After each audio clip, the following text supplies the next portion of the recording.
हम स्टार्ट करेंगे class 9th की इकोनॉमिक्स का चैप्टर 4। ठीक, इसका नाम है भारत में खाद्य सुरक्षा। खाद्य सुरक्षा क्या होती है?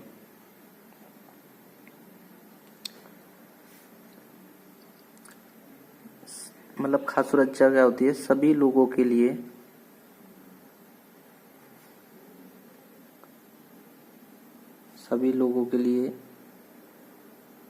सदैव भोजन की उपलब्धता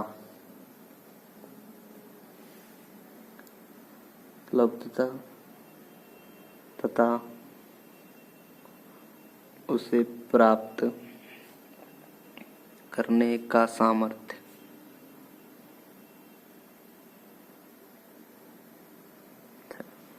खाद्य सुरक्षा। तो खाद्य सुरक्षा क्यों होनी चाहिए? खाद्य सुरक्षा खाद्य सुरक्षा क्यों होनी चाहिए? हम देखते हैं कि गरीबों में हर समय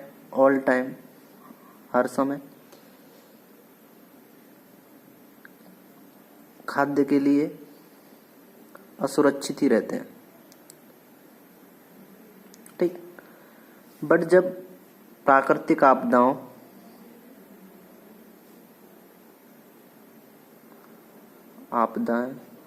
से एक निर्धन रेखा से ऊपर वाले लोग भी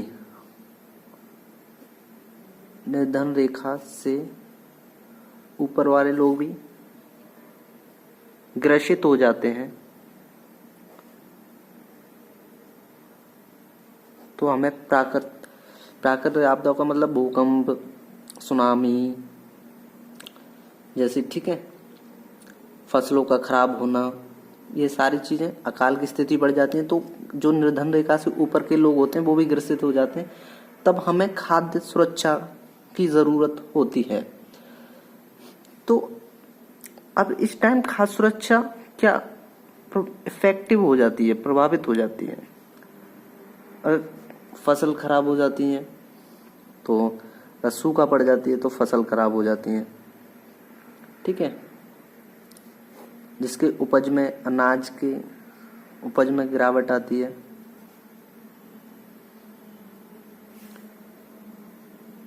कीमतों में वृद्धि हो जाती है। प्राकृतिक आपदाओं से प्रभावित होते हैं तो, ठीक है, कीमतों में वृद्धि हो जाती है, जिससे गरीब ऊंची कीमतों पे, जो गरीब लोग हैं वो ऊंची कीमतों पे खाद्य नहीं खरीद सकते।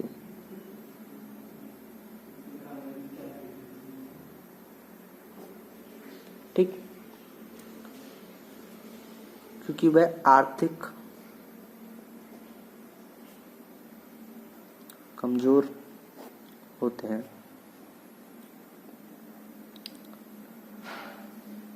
अगर यही आपदा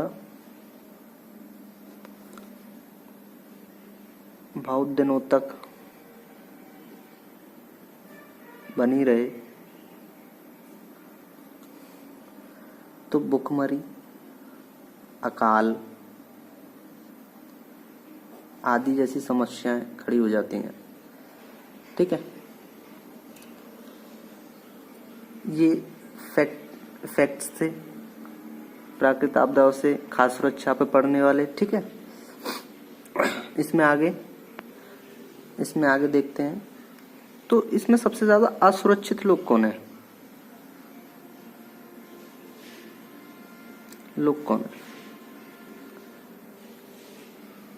एक तो सबसे पहले भूमिहीन। गांव में देखें तो भूमिहीन लोग, जिनके पास बिल्कुल भी जमीन नहीं। पारंपरिक दस्तकार, जो लोग अपने काम वगैरह करते रहते हैं। निरक्षर, भिखारी,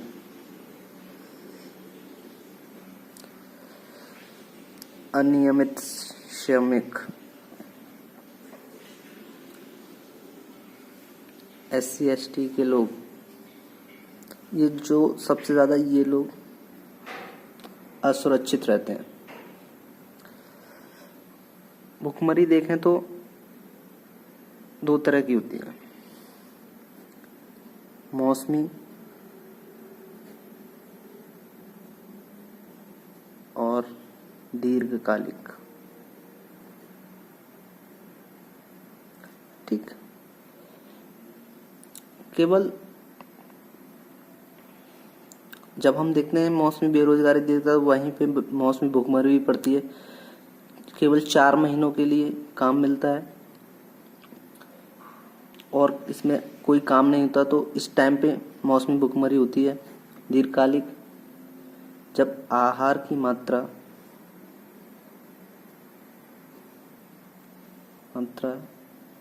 निरंतर कम होती जाती है तथा गुणवत्ता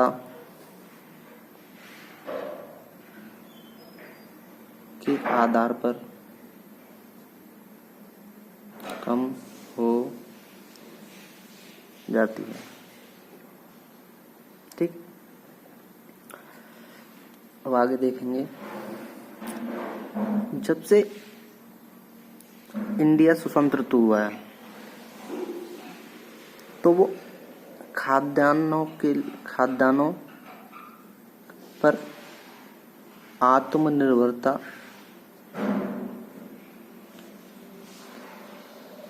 आत्मनिर्भरता बनाना चाहता है। ये कहीं तक कुछ राज्यों में अधिकतम संभव भी हो पाया। 1960 के दशक में हरित क्रांति के कारण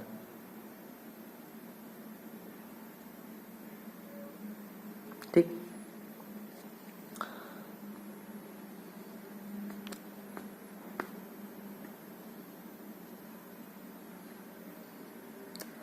अगर भारत में खाद्य सुरक्षा देखें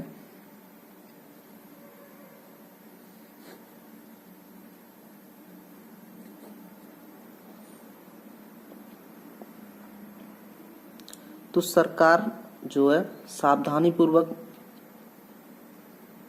की व्यवस्था करती है। खाद्य सुरक्षा की व्यवस्था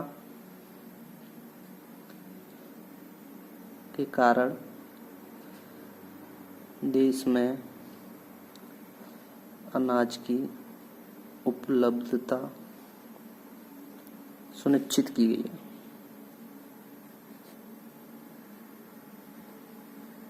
है। ये सुनिश्चित किस प्रकारों से की गई है? पहले खाद की उपलब्धता होनी चाहिए, खाद्य पाने का सामर्थ्य होना चाहिए,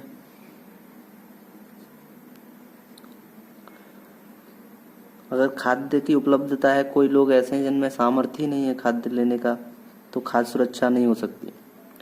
खाद्य तक पहुंच होनी चाहिए,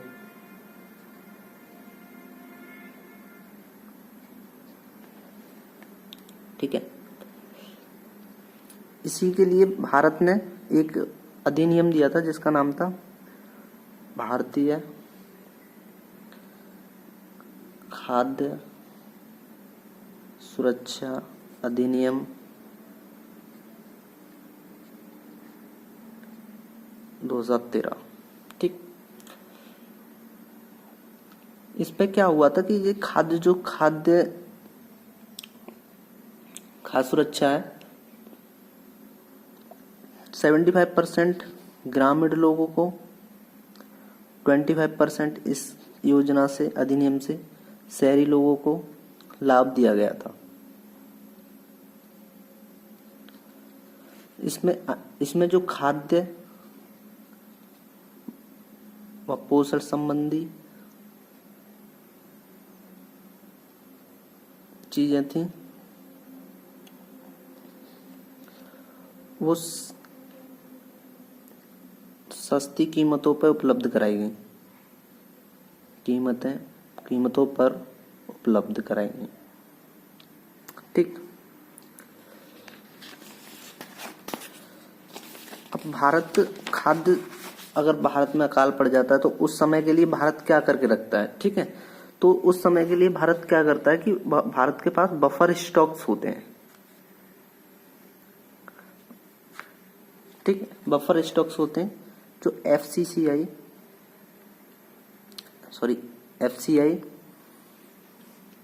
भारतीय खाद्य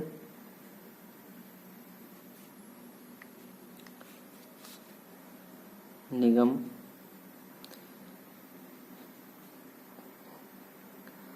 के माध्यम से सरकार द्वारा अनाज का भंडार किया जाता है। जैसे बफर स्टॉक अनाज में जैसे गेहूं, चावल आदि हो सकते हैं। ठीक है, जब ये अनाज खरीदे जाते हैं तो एक न्यूनतम समर्थित मूल्य से समर्थित कीमत दी जाती है किसानों के लिए। ठीक है, जब एफसीआई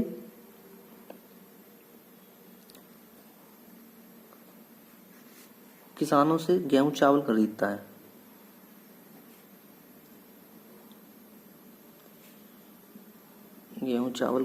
है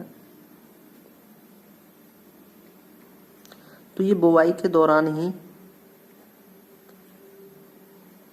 जब ये किसान अपने ये गेहूं चावल बो रहे होते हैं तो बुवाई के दौरान ही मौसम से पहले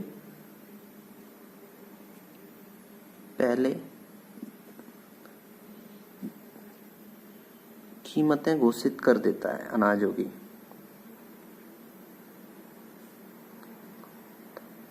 ठीक है, तो ये न्यूनतम समर्थित कीमत कही जाती है जब वो कीमत घोषित की जाती है। तो अगर हम आगे देखें इसमें टॉपिक, तो सार्वजनिक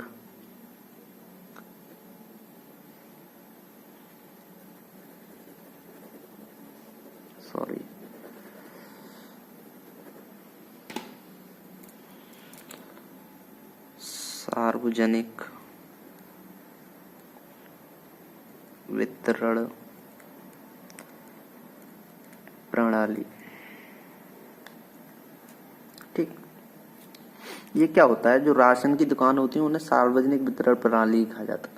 सार्वजनिक वितरण प्रणाली के तहत राशन की दुकानें चलती हैं। ठीक है, जो एफसीआई द्वारा अनाज खरीदा जाता है उस अनाज को सरकार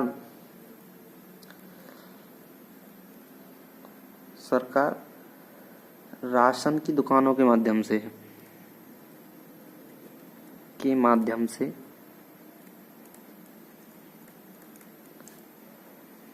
समाज के गरीब वर्गों में वितरित करती है।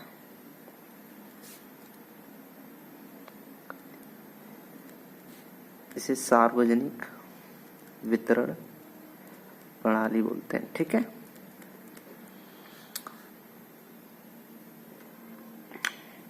इसके फायदे क्या क्या हैं?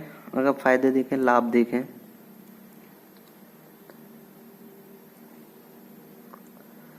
कम कीमतों पर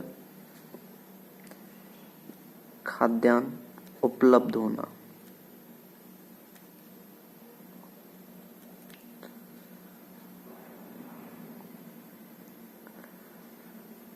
खाद्य पूर्ति में महत्वपूर्ण भूमिका निभाना। ठीक, अकाल व भुखमरी जैसी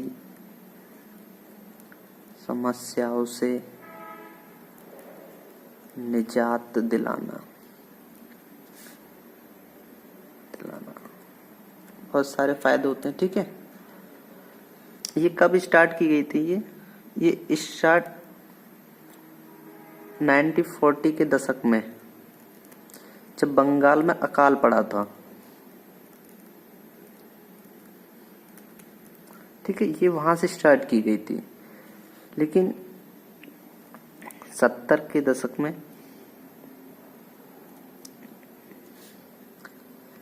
एनएसएसओ हम पढ़ चुके हैं, नेशनल सैंपल सर्वे ऑर्गेनाइजेशन, राष्ट्रीय प्रतिदर्श। ठीक है, सार्वजनिक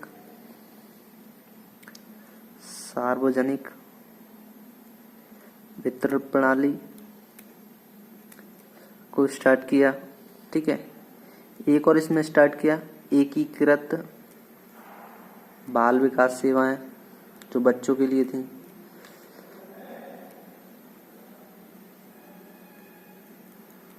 ठीक है, काम के बदले अनाज, ऐसी सरकार द्वारा मुख्य योजना स्टार्ट की गई। गरीबी उन्मूलन कार्यक्रम, ये सरकार द्वारा स्टार्ट योजना थी। फिर 2000 में 2 स्टार्ट की गई, अंत्योदय योजना और अन्नपूर्णा योजना।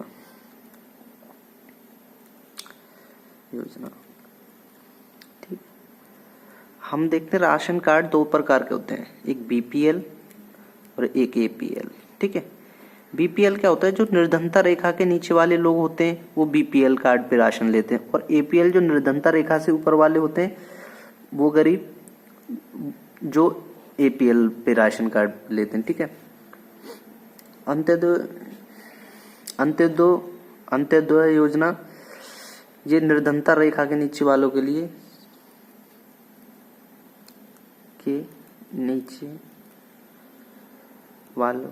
लिए स्टार्ट की गई थी। ठीक है, यहाँ 2 रुपए किलो पर गेहूं और बाकी 3 रुपए किलो पर राशन, जो भी अनाज था वो मिलता था। ठीक है, लेकिन इनके अलावा देश में बहुत सारी जो सहकारी समितियां होती हैं, जो लोगों की कमेटियों द्वारा चलाई जाती हैं। ठीक है, उनकी भी कुछ भूमिका होती है।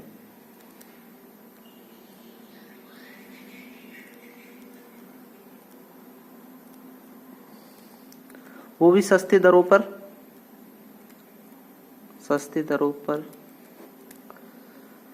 खाद्य सामग्री बेचते हैं। ठीक है, अलग अलग वर्गों के लिए अलग अलग खोल दी जाती हैं। ठीक है, अनाज बैंकों की स्थापना करते हैं ये लोग।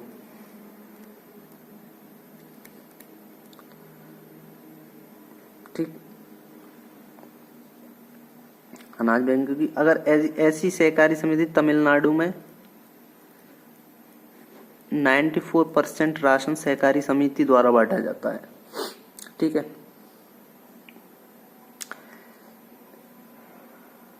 एडीएस में एकेडमी ऑफ डेवलपमेंट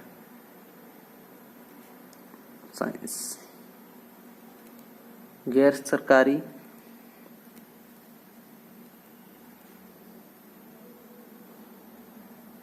सरकारी खाद्यान्न सुरक्षा के विषय में प्रशिक्षण